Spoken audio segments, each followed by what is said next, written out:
Tiati Madako Kartam gode chapse isana dura sibila borraji irredino tako goftan nadabe nakae waltaji warradino tako mata lafa idale leshotirra bu'e esa jirta namna kakoti kanadu sibae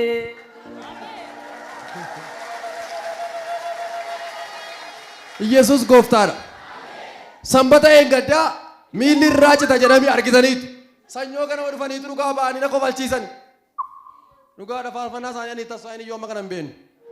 Ishi maal ture miilli keessan harmee koo maal ture? Miilli koo dadeeme achennaan taa'u kun akkanattan baadhee na baatanii fidanii bajaajiin namni sadii olla seensise.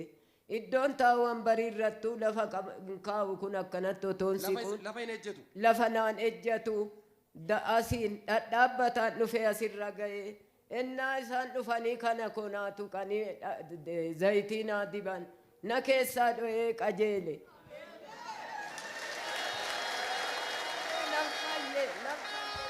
Kana ilaala miilla torban irraa ilaala ilaala galateeffadhaa Waaqayyoodhaan.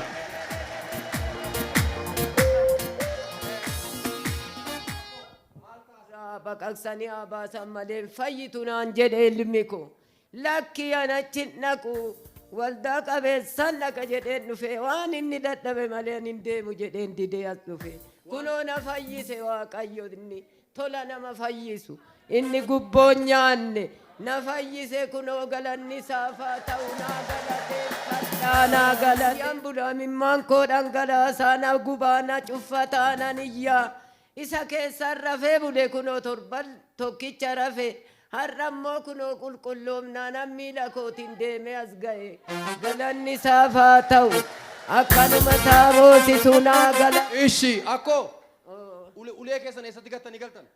Gali akkoo jedhe ani ulee naa mure qabeessaan kunoo ulee naa mureen deema ulee fayyaa. Ulee fayyaa qabatanii raamee! Akkasi faarfannattiira nu deebi'aa al tokko. Ishi. An akka Yesuus eessa jira laata?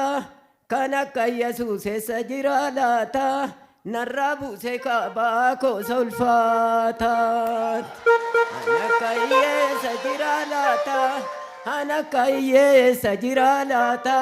Narraa buuse kaabaa koosa ulfaataat. Qarxam godhee cabsee isaanaa dura sibiila borraji irree diinaa takoo gooftaan na dhaabe na kaa'ee waltajji warra diinota koo mataa lafaa ilaale leeshootirraa bu'ee eessa jirtaa namna akka kooti kana duusii ba'ee.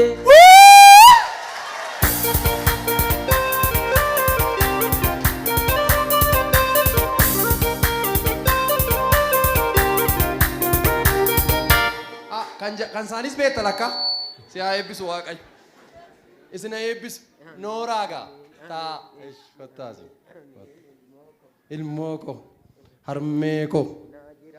Ameen. Waaqni dachaan kennaa isaa si yaa dabal. Ameen. Na eebbisa ameen ammayyuu.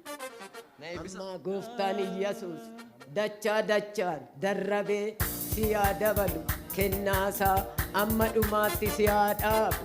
Gooftaan samaayii si faanaa ta'u duuba kee dura kee haa deemu naa jiraadhu. Ameen. Noora.